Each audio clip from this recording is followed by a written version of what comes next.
রাজ্যের কোথাও না কোথাও প্রত্যেকদিন ঘটছে চুরির ঘটনা। এবার উঠে আসলো আরো এক চুরির ঘটনা। এবার অবশ্য সিমনা বিধানসভার কৃষ্ণপুর চা বাগানের রন্দরে কর্মকারের বাড়ি থেকে গতকাল রাত্রি 6টা ছাগল চুরি করে নিয়ে যায় চোরের দল। আনন্দ কর্মকার জানায়, খাওয়া দাওয়ার পর তারা সবাই ঘুমিয়েছিলেন। তারপরেই চোরেরা ঘর ভেঙে ছাগলগুলি নিয়ে যায়, যার বাজার মূল্য প্রায় 30,000 টাকা।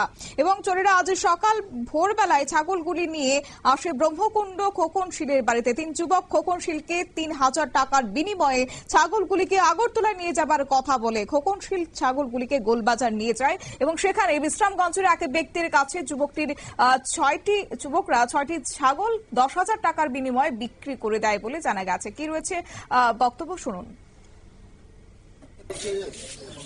কর্মরত আমি এই সময়ে একটু আগে খবর পাই কি জায়গা ব্রহ্মকুণ্ড কিনারে একটা বাড়িতে ছাগল চুরি লইয়া এবং ঝামেলা সৃষ্টি অথচ ছাগলটা ছয়টা ছাগলে ম্যাক্সিমাম 6টা ছাগল চুরি হয়েছে। অনেক পরে খোকনশীল নামে গাড়ি ড্রাইভার ওরা গাড়ি করে মানে বাজারে নিয়ে বিক্রি করছে, এমন ভাবে তারা জানছে এলাকার বাসীরা। তখন খোকনশীলকে জিজ্ঞাসাবাদ করছে।